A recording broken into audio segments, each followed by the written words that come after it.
విద్యుత్ commission chairman గా ఎలాంటి పక్షపాతం చూపించలేదన్నారు మాజీ హైకోర్టు న్యాయమూర్తి జస్టిస్ ఎల్ నరసింహారెడ్డి. దర్యాప్తుపై వస్తున్న ఊహాజనిత వార్తలకు చెక్ పెట్టడానికే ప్రెస్ మీట్ నిర్వహించినట్లు తెలిపారు. విచారణ ప్రాసెసింగ్ గురించి మాత్రమే వివరించామన్నారు. విద్యుత్ కొనుగోళ్లపై పారదర్శక దర్యాప్తు కోసమే కమిషన్ నోటిఫికేషన్ జారీ చేసిందన్నారు. న్యాయ వ్యవస్థపై ఉన్న గౌరవంతోనే విద్యుత్ కమిషన్ చైర్మన్ గా తప్పుకుంటున్నారన్న జస్టిస్ నరసింహారెడ్డితో Sadanandam face to face.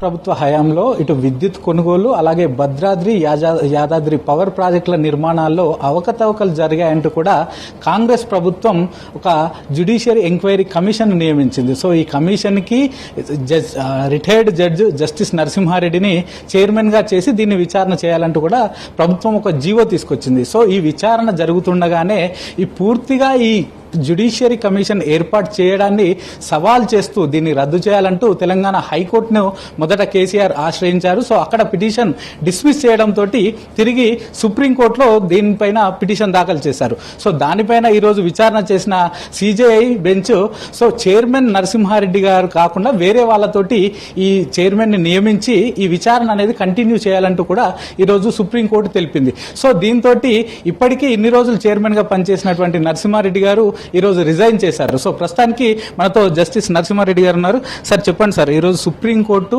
So మీరు కాకుండా వేరే వాళ్ళతోటి ఈ విచారణ చేయించాలని చెప్పింది. సో దీన్ని మీరు ఎట్లా చూస్తున్నారు? అది మీ స్టేట్మెంటే తప్పు. నేను రిజైన్ చేసిన కాబట్టి సుప్రీంకోర్టు వాళ్ళు ఇక నుంచి వేరే వాళ్ళకి ఏమన్నారు తప్ప నన్ను తొలగించేదంతని కాదు. అది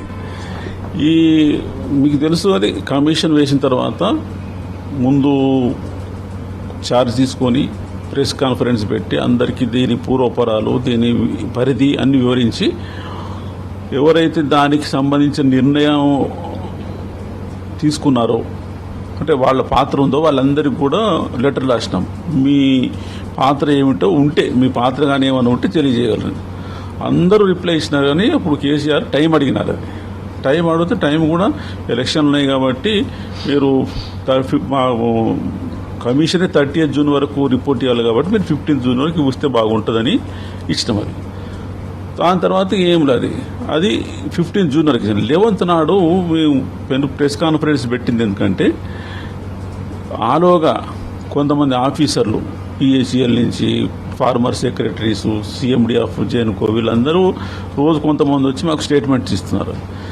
అయితే ప్రెస్ వాళ్ళు దేవర్ ట్రైంగ్ టు గెట్ ఇట్. ఎందుకంటే మా పైనే కాళేశ్వరం కమిషన్ జరుగుతుంది, వాళ్ళు అన్నీ చెప్తున్నారు, మీది ఎందుకు రావట్లేదని ఇక మా వాళ్ళు చెప్పకపోయేసరికి కొంచెం ఊహాజనితంగా రాసుకుంటూ పోతున్నారు. అది దాన్ని అడ్డుకట్ట వేయాలని ప్రెస్ కాన్ఫరెన్స్ పెట్టి దీని పరిధి ఇది, ఇప్పటి వరకు మాకు ఈ సమాచారం వచ్చింది, ఈ అభియోగాలు వచ్చినాయి, దీన్ని అన్నింటిని విచారిస్తామని చెప్పినాం.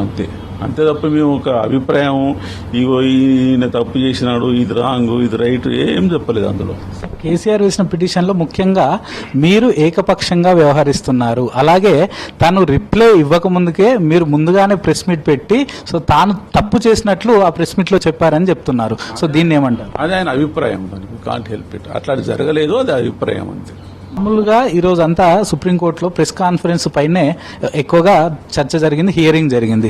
సో ముఖ్యంగా ఏ కమిషన్ అయినా ఎంక్వైరీ కమిషన్ వేసినప్పుడు మామూలుగా ప్రెస్ మీట్లు పెట్టకూడదు. సో అట్లాంటి నిబంధనలు ఏమన్నా ఉన్నాయా, లేకపోతే ఈ రోజే కొత్తగా వచ్చిందా? ఇది ప్రెస్ కాన్ఫరెన్స్ పెట్టకూడదని ఎక్కడ లేదు. అది పెడితేనే దానికి శోభ. అసలు కమిషన్ ఎంక్వైరీ పెట్టేదే ఓపెన్ ఎంక్వైరీ కోసం. ఓపెన్ ఎంక్వైరీ పెట్టాలంటే అందరూ పార్టిసిపేట్ కావాలా, అందరూ పార్టిసిపేషన్ అప్పుడు ప్రెస్ ద్వారా కొంతమంది తెలియజేయాలా, ఇవన్నీ ఉంటుంది. అది మీరు ఏ కమిషన్ చూసుకోండి, ఇప్పటివరకు దాదాపు 60-70 ఏళ్ళ నుంచి ప్రెస్ కాన్ఫరెన్స్ కానీ ప్రెస్ మీట్ పెట్టిన కమిషన్ జరగదు. అది మాకు ఎగ్జాంపుల్ పైన కాళేశ్వరం కమిషనే ఉన్నాయి కదా, దానికి అట్లా అనుకుంటే నేను ఫస్ట్ ప్రెస్ కాన్ఫరెన్సే పెట్టినా కదా ఫస్ట్లోనే. అదేం లేదు. దీంట్లో అభిప్రాయం చెప్పినా కానీ అభిప్రాయం చెప్పడం అది యథార్థం కాదు.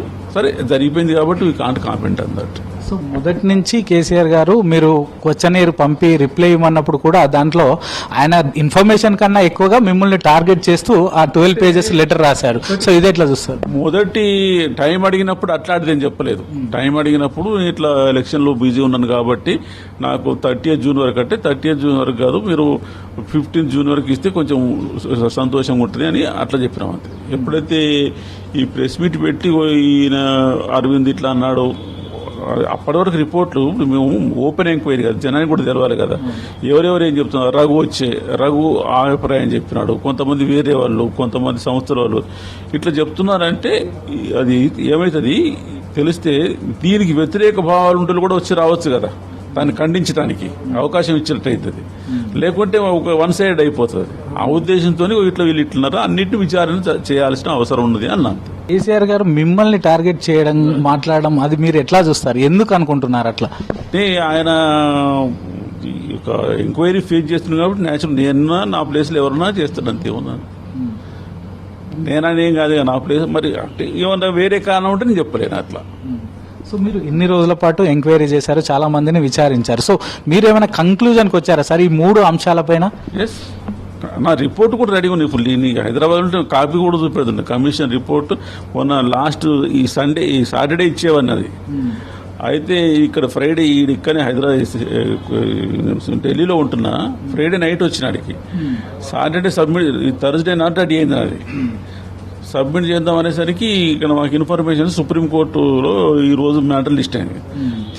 మ్యాటర్ లిస్ట్ అయింది తెలిస్తే రిపోర్ట్ సబ్మిట్ చేస్తే సమంజసం కాదు కదా అని ఆపిన నేను అట్లా. అంటే కేసీఆర్ గారు పూర్తిగా మీరు అడిగిన క్వశ్చన్స్ కానీ వాటికి పూర్తిగా సమాధానం ఇవ్వకముందుకే రిపోర్టు ఎట్లా రెడీ చేశారు ఏంటి అని సమాధానం కేసీఆర్ సమాధానం ఇచ్చిండు. అది సమాధానం ఇచ్చిన తర్వాత సెకండ్ నోటీస్ కూడా పంపినాం.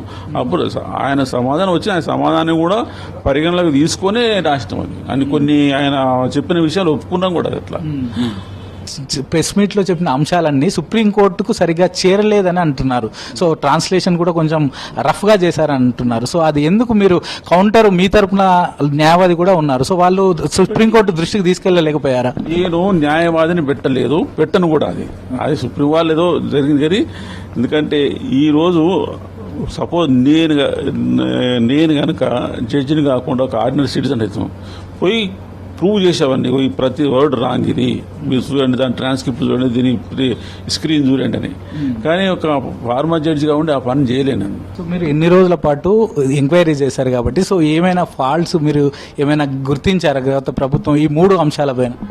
చెప్పకూడదు. మొత్తానికి ఇటు సుప్రీంకోర్టు నేను రిజైన్ చేసిన తర్వాతనే ఇటు సుప్రీంకోర్టు వేరే వాళ్ళని నియమించుకొని ఈ విచారణ అనేది కంటిన్యూ చేయమని చెప్పింది. అలాగే ఈ ప్రెస్ మీట్కి సంబంధించి కేవలం నేను ఒక క్లారిటీ ఇవ్వడానికి మాత్రమే ప్రెస్ మీట్ పెట్టాను, సో ఎవరిని కూడా టార్గెట్ చేసి మాట్లాడలేదు అంటూ కూడా రిటైర్డ్ జడ్జ్ జస్టిస్ నరసింహారెడ్డి చెప్తున్నారు.